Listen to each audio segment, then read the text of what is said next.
I was told by an influencer to interview the most amazing person I ever met, the most influential person in my life.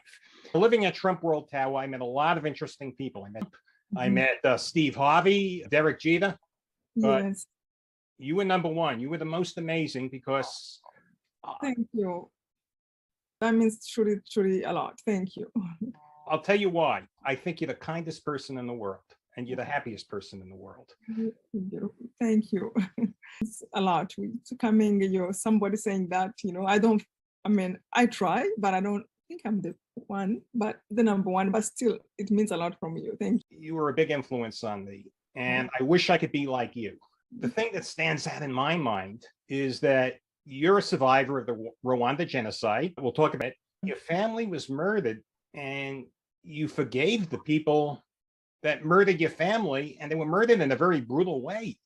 Being chopped up by is just gruesome and horrifying.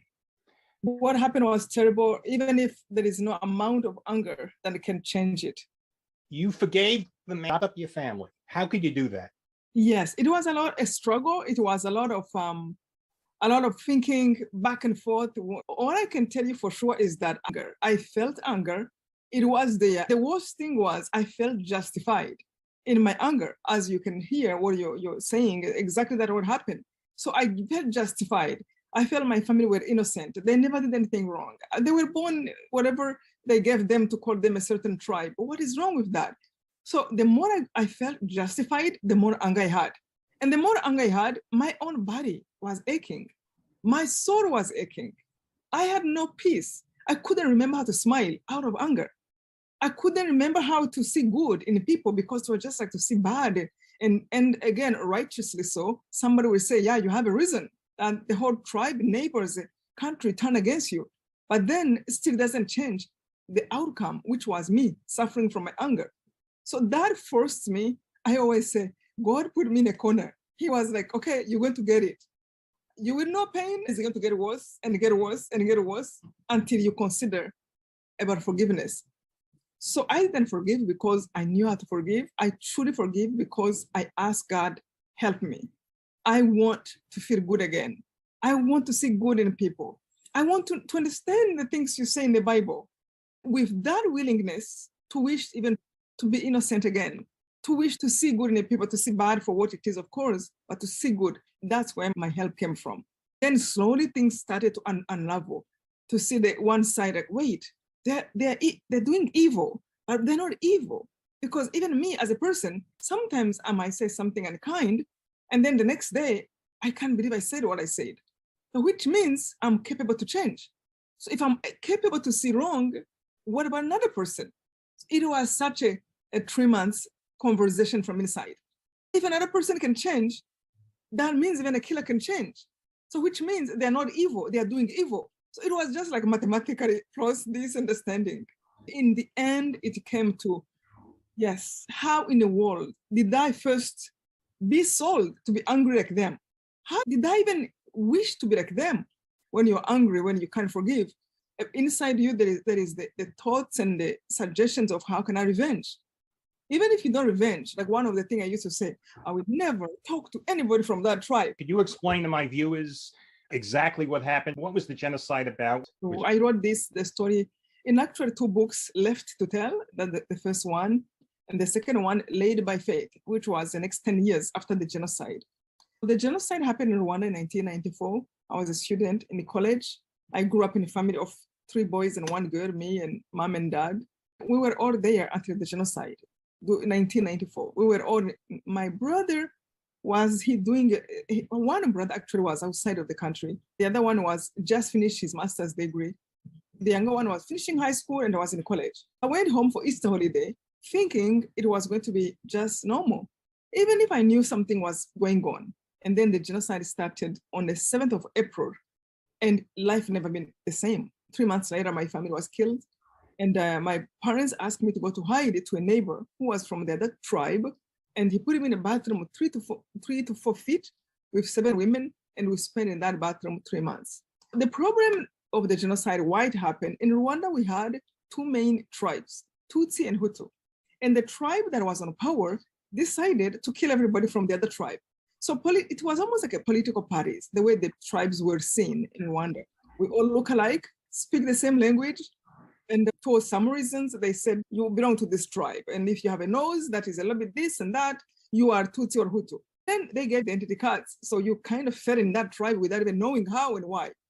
Anyway, those tribes behaved a little bit like political parties. Now living in America, I see people understand what it is for people to hate each other just because of political. Yeah. That's the reason why they made a genocide. Sadly, and I have to say this, evil never conquer, ever.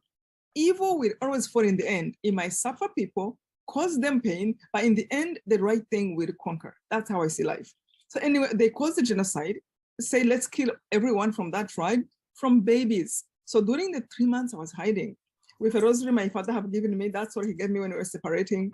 And that's what I held on to for 3 months. After those 3 months, they have been looking for us. I went in that bathroom, 115 pounds. I came out 65 pounds. I was bones. So for the 3 months, they were killing every one of my tribe, wherever they were hiding. Those who run to churches, they even destroy churches. And the leaders of the country, they were on radio saying, well, we are going to live in a paradise because we're eliminating our enemies. And part of me, I'm like, no, it doesn't happen that way. You can't hurt another human being, innocent person, and think that you want to have a good life. It doesn't happen that way. Why? They can't see it because they're blinded. Blinded by what? By hatred, by selfishness, by anger. So you can see it, but they couldn't see that. This was like a madness of the whole government and then the whole people. Many people from the Hutu tribe. Not everyone was bad. Look at the man who hid me was from the Hutu tribe because they were only ones who were able to go outside.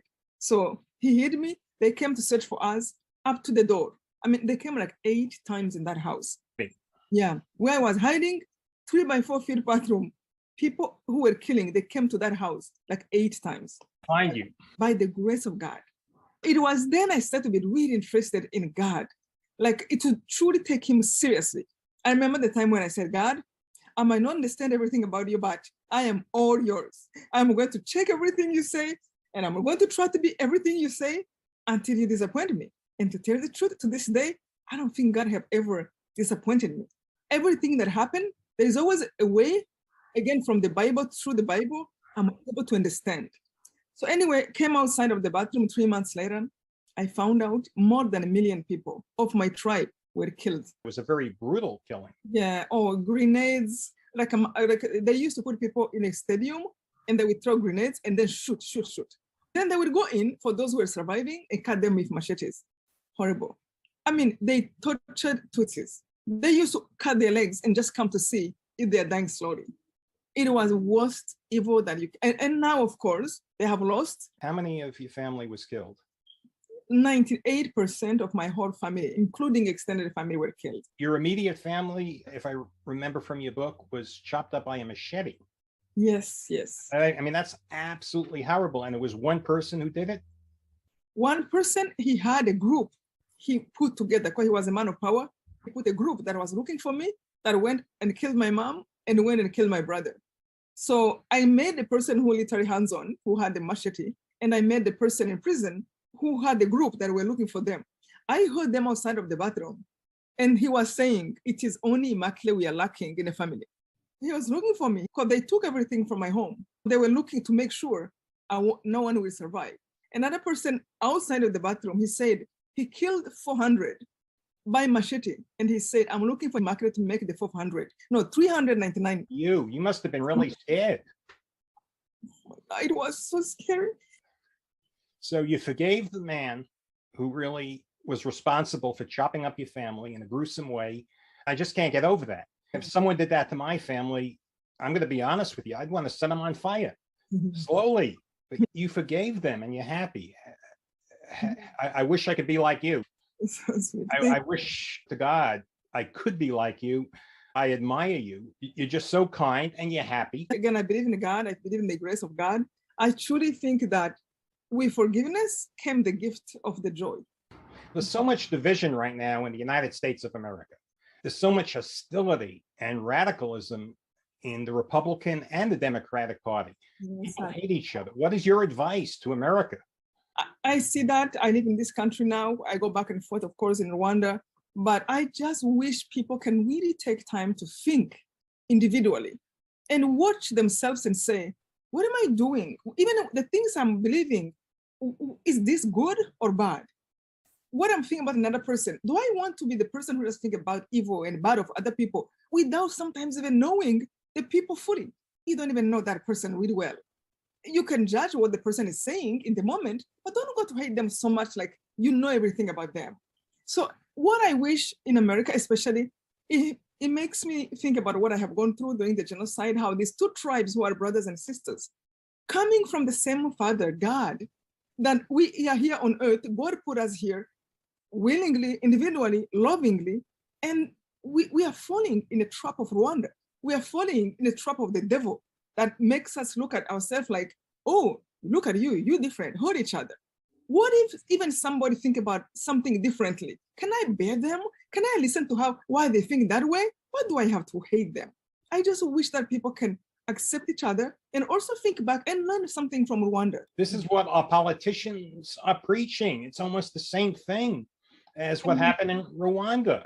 Sadly, if you can learn from Rwanda, the people who caused that, they did not win. I just wish people can see there is no good thing, no good outcome out of evil. I really appreciate taking the time to talk to me. Like I said, you're the most amazing person I ever met.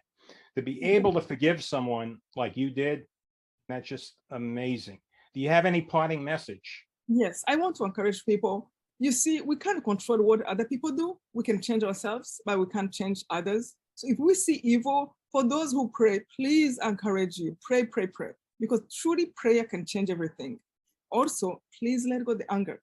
If somebody does something bad and then you succeed to become like them and more angry, you have become two, not one anymore. Let go the anger and do your part.